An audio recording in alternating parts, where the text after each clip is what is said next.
Here we go. All right, we're back, everyone, and we're doing the part 2 of this Enoch study. My sister Shoshana is going to be reading from chapter 73, and take it away, Shoshana. Chapter 73 of the Book of Enoch, the R.H. Charles version. And after this law, I saw another law dealing with the smaller luminary, which is named the moon, and her circumference is like the circumference of the heaven, and her chariot in which she rides is driven by the wind, and light is given to her in definite measure, and her rising and setting change every month, and her days are like the days of the sun. And when her light is uniform, that is full, it amounts to the 7th part of the light of the sun.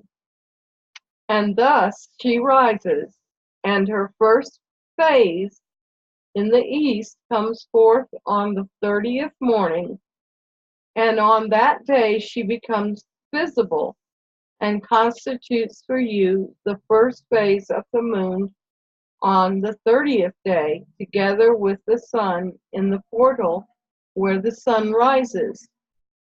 And the 1/2 of her goes forth by a 7th part, and her whole circumference, is empty, without light, with the exception of 1/7 part of it, and the 14th part of her light. And when she receives 1/7 part of the half of her light amounts to 1/7 part and the half thereof.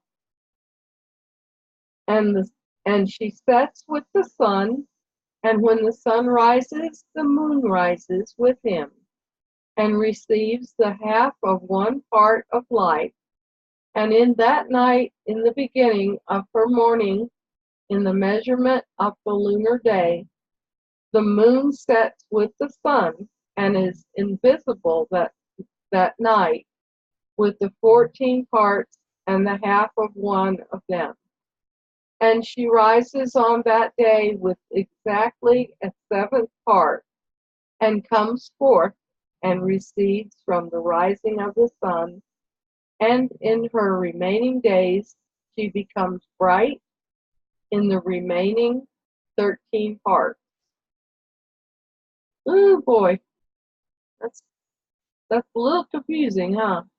It's also interesting too. Try to break it down.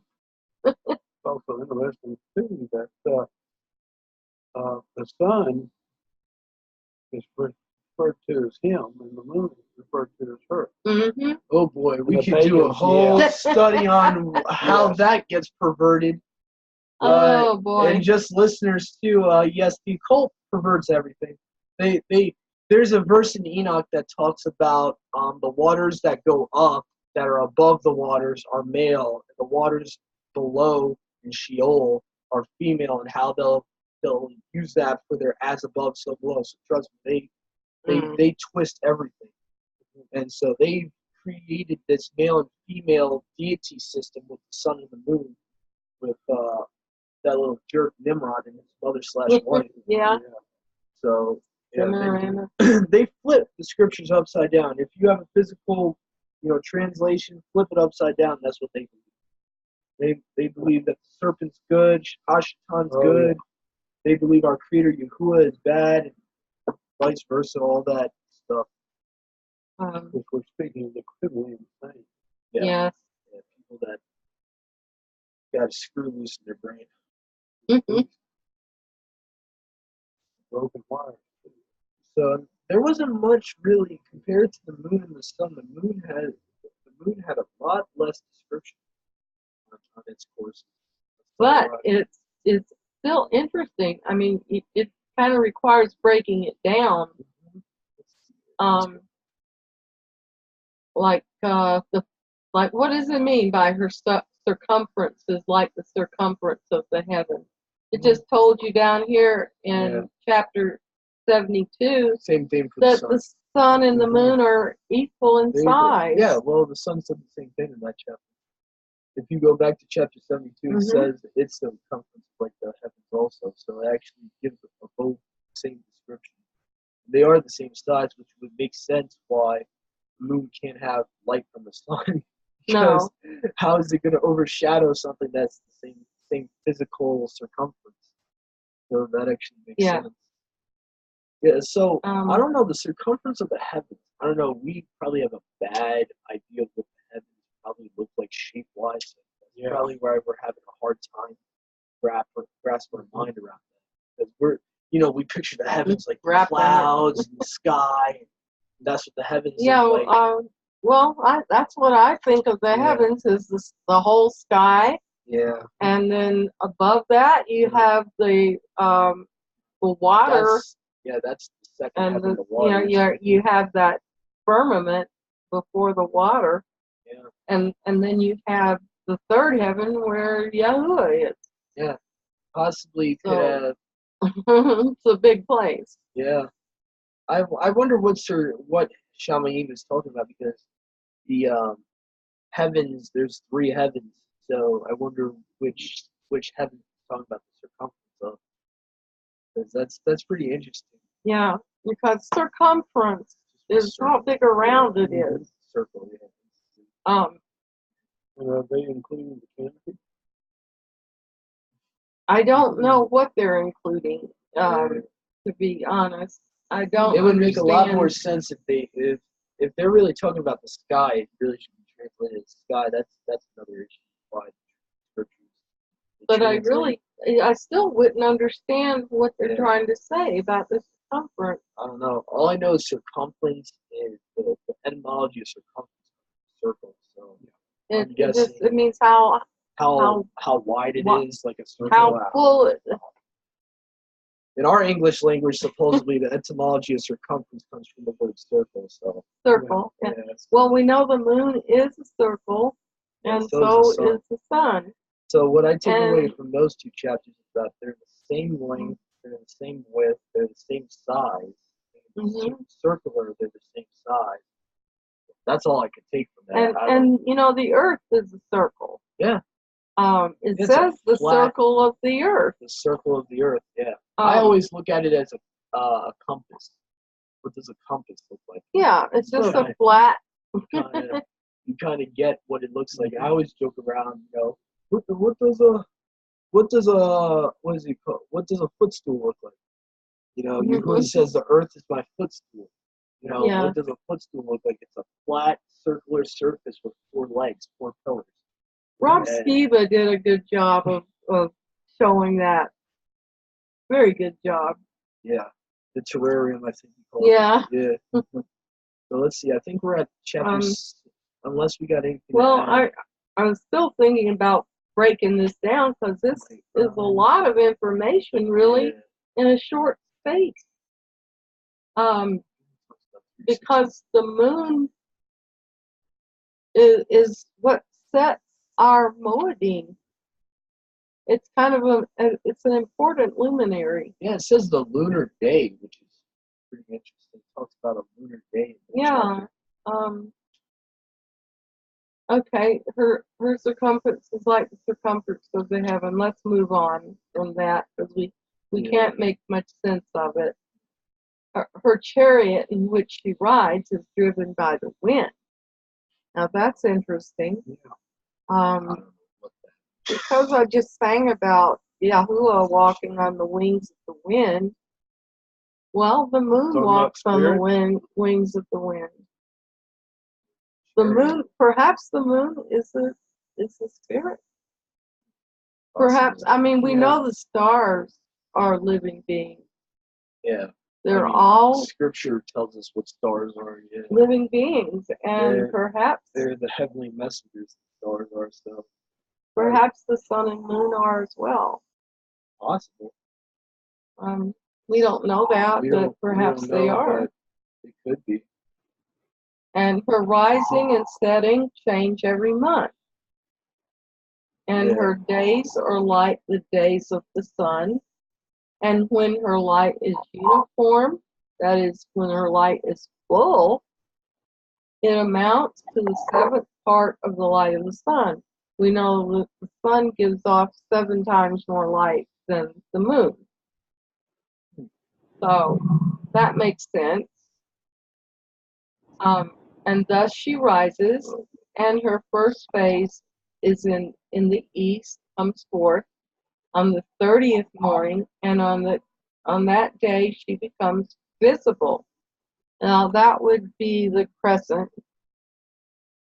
It becomes visible, the first visible sign of the moon, and constitutes for you the first phase of the moon. On the 30th day, together with the sun in the portal where the sun rises. Now, why are they saying that the visible crescent is on the 30th day? Maybe they're trying to tell us that that's the new moon. It don't have to be. That is, that is the that's- new moon. Yeah. Maybe So that would be the first day. maybe Enoch's trying to tell us here that that's the first day of the month. Yeah. That he's trying to tell us that the crescent moon is when we should be starting at the beginning of the new month. Yeah, well, I know that that's what the It says Karaite Jews first believe, phase. and First day. So we have been so following them.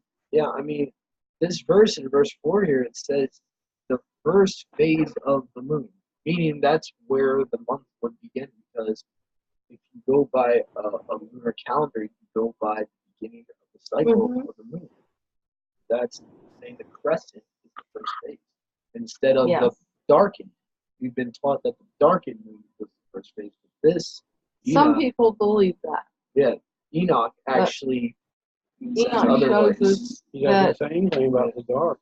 Yeah, he doesn't even Well, talk he about it. He does say something about the dark. Yeah, he says He that. does? Where- But you can't see it. That's toward the end of that Oh, okay. chapter where he talks about it. And the let's see, conjunction. I've lost my The spot. conjunction can happen at any time. Yeah. I don't even see him talking about a darkened moon. I'm looking. All right. Let me see if I can find it. He talks about the seventh A part. seventh part, and her whole circumference is empty without light. That's the dark moon. What verse was that? Verse This is a 5. short chapter. And the one half of her goes forth by a okay. seventh part, and her whole circumference is empty without light, with the exception of 1/7 part of it and the 14th part of her light. And when she receives 1/7 So- part of the half of her light amounts to 1/7 part and the half thereof. Now, maybe that's just talking about the crescent still. I don't know. Or it might be talking about the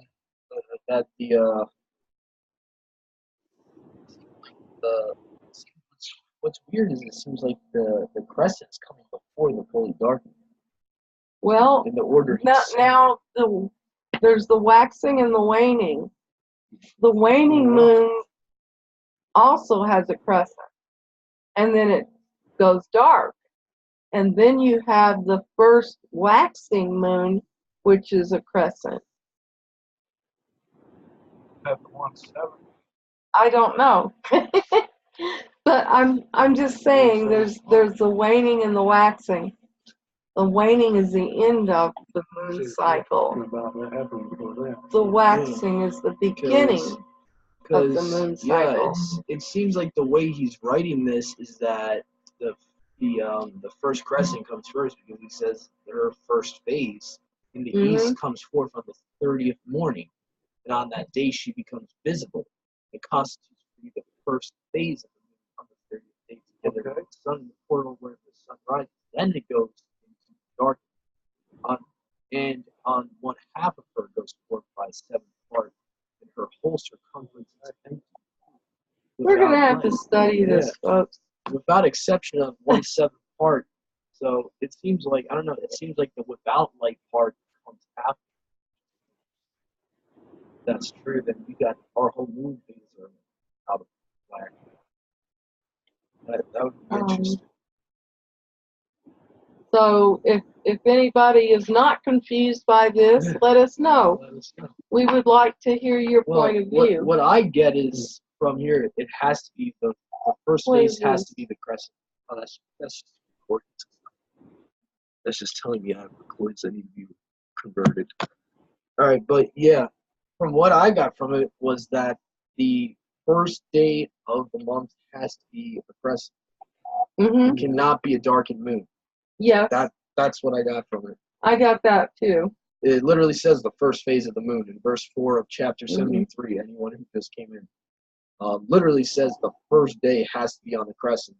And it doesn't talk about the darkened moon until the next verse. So I mean that seems pretty conclusive there. It's almost like a by the way. Yeah, And by the way, and yeah, so I noticed a lot of things from the last chapter too. There was a lot of symbology with the number 12, with the portals 12 and 6. So I wonder if that has any meaning to it, because Yahuwah likes number 12. He uses 12 disciples, 12 tribes. So kind of interesting that there's 12, I think 12 portals, or how he was describing how the sun rises.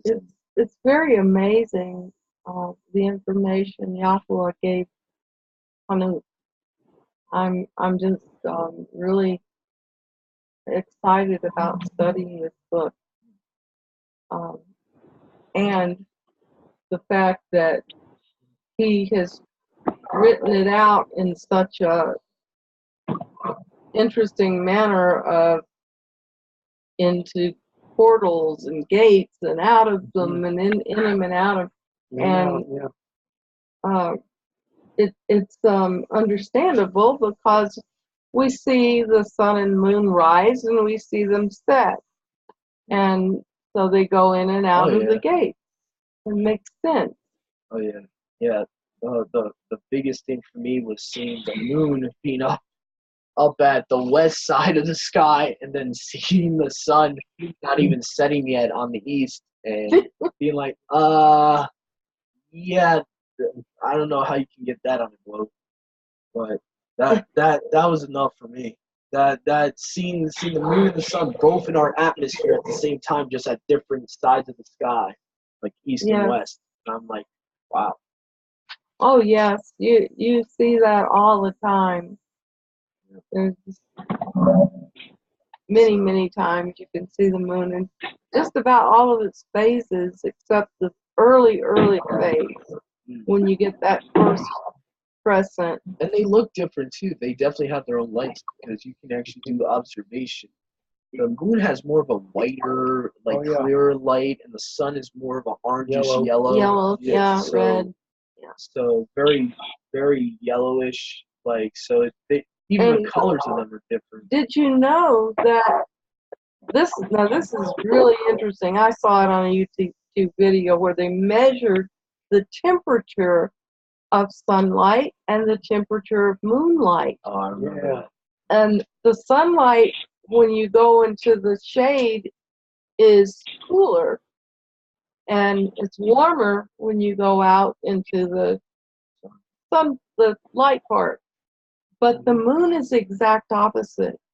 When you're in the full light of the moon, it's cooler than when you're in the shade. Now, take that to the bank and cash it. All right, I think unless we have anything to add, which I'm pretty blank on the rest of this chapter. But they did actually use instruments to. I'm not making this up. And it actually swept away heat. They actually used instruments to measure the heat and of these two luminaries. And the light of the moon is cold light. The light of the sun is hot light. That's hot. Hot topic. Let's see here. So, I don't know if Dennis, you want to try to read, or if I should read. Okay. Oh, you should. All right. So this is chapter 74. And this seems like another course for the moon. Yeah. And I saw another course, a law for her, and how according to that law she performs her monthly revolution. And all these, Uriel, the set-apart messenger, Elohim, who is the leader of them all, showed to me and their positions. And I wrote down their positions as he showed them to me. And I wrote down their months as they were, and the appearance of their lights, till 15 days were accomplished. In single 7 parts, she accomplishes all her light in the east, and in single 7 parts, accomplishes all her darkness in the west. And in certain months, she alters her setting, and in certain months, she pursues her own peculiar course. In 2 months, the moon sets with the sun. In those 2 middle portals, the third and the fourth, she goes forth for 7 days, and turns about and returns again through the portal where the sun rises, and accomplishes all her life. And she recedes from the sun, and in 8 days enters the 6th portal from which the sun goes forth. And when the sun goes forth from the 4th portal, she goes forth 7 days, until she goes forth from the 5th and turns back again in 7 days into the 4th portal and accomplishes all her life. And she recedes and enters into the 1st portal in 8 days. And she returns again in 7 days into the 4th portal from which the sun goes forth. Thus I saw their position, how the moons rose and the sun set in those days. And if 5 years are added together, the sun has an overplus of 30 days, and all the days which accrue to it for one of those 5 years, when they are full, amount to 364 days. And the overplus of the sun and of the stars amounts to 6 days.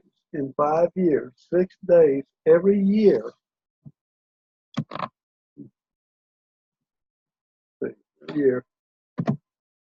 come to 30 days, and the moon falls behind the sun, and the stars to the number of 30 days.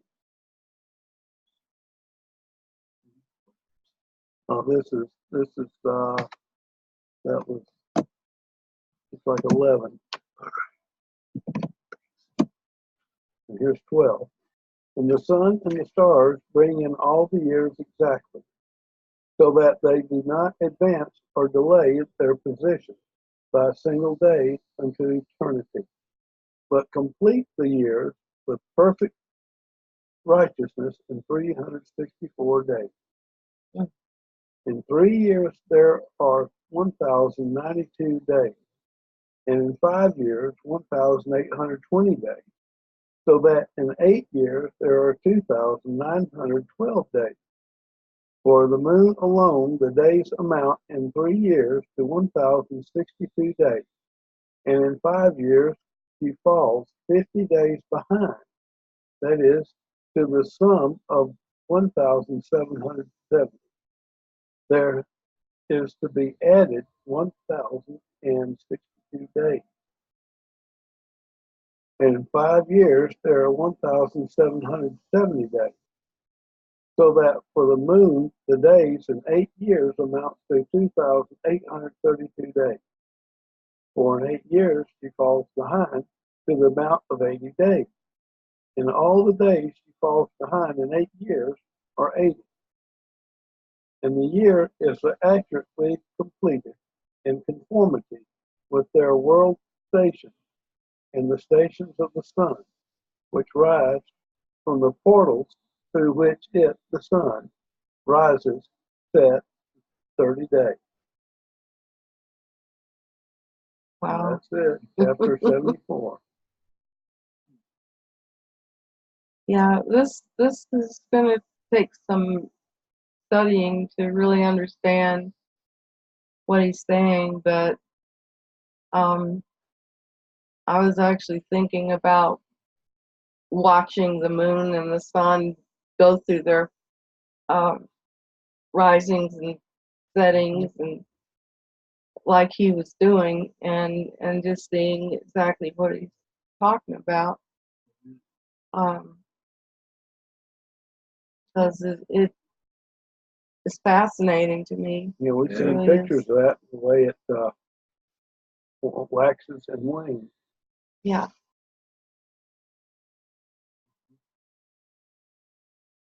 So, Doug, have you got any enlightening comments? I'm trying to think here. There's I just noticed that there's patterns of numbers that he's always using. Talking about the portals and stuff like that. I noticed one was 1,777 or something like that. 1,770. Yeah. Mm-hmm. There's to be added 1,062 days. It's just it's interesting because 7 is also a big number with Oh, Hebrew yeah. and why he would use those specific numbers. And it also talks about 80 years. She falls behind the Right. 80 days. Yeah. So it's like equal there. Just that's all I really got was just interesting. It's interesting how the numbers are arranged for certain years. Also, 30 days. It seems like it's equal most of the time to the months. I think we only saw once where it says 31 days for the month.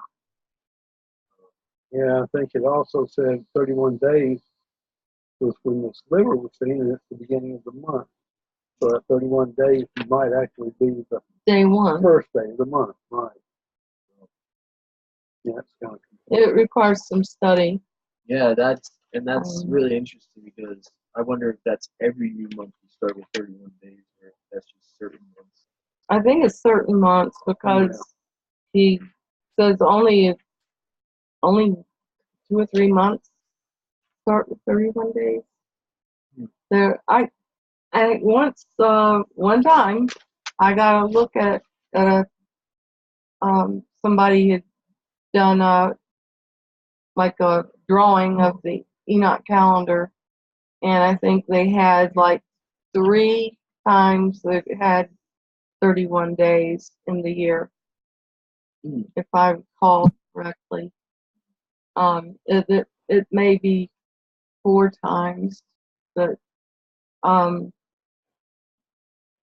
since we know that the sliver is visible every month at day 29 or 30, um, what does that mean when it says there are 31 days in this month? I really don't know. Yeah, I forget what it's called. So if anyone has any enlightening suggestions or studies, let us know. well, we know that we see the new moon every 29 or 30 days. Mm-hmm. And it's like clockwork. Well, it's either 29 or 30 days. Yeah. And they can calculate the conjunction to the minute. And you can go by that depending on how early the conjunction is. The earlier it is, the closer the moon will usually be on the next day after the conjunction. Or if the conjunction is late, the new moon will usually be 2 days later. Now we know this from observation. Pretty much what I got from this was pretty much just talking about the way the moon goes into the portals. Pretty much very similar from the 72 with the sun. And it also talks about the moon falls behind the sun and the stars for the number of 30 days. So Yeah. whatever that means. Whether that means it's going behind the sun and the stars, which is interesting. And one thing I did want to notice, I would have to go back on the comments saying that the sun and the moon are like the stars, that the stars are like the the Malachim. I don't believe the sun and the moon could be Malachim just because they're in different categories. Even in the book of Genesis, it says he made the sun and stars. So I think the sun and the moon might just be regular luminaries that he's made. I think they are separate from Malachim. And I don't know. But could they still be living beings? Oh, they're living beings, definitely. They're living like spiritual, celestial beings. Yes, I do believe that. They're obviously they're. I think anything Yahuwah creates is a living being. I mean, this earth, even though this earth is not a physical person, it's a living being. The earth swallowed up the water that the dragon tried to spew out at the woman. I don't think that's poetic. I think that's pretty much literal. Actually the earth swallowed up the whole army. You've totally cut out. I just cut off now. Okay. What I said before was from Revelations 12 says that the earth opened its mouth and swallowed up the water,